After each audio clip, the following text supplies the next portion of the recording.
The market size of mood-enhancing drinks has grown exponentially in the last few years.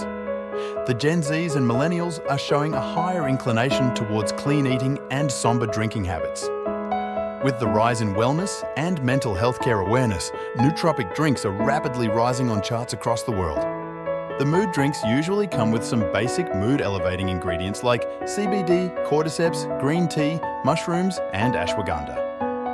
Beverage companies are putting in serious efforts to incorporate a sensate experience and complex flavor profiles in these new products while diversifying the product line with options ranging from mocktails to dairy, sports, performance, teas, and smart drinks.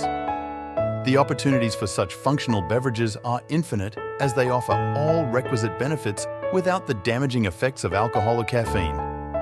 For similar updates on functional beverages, food, and the nutrition industry, stay tuned with us.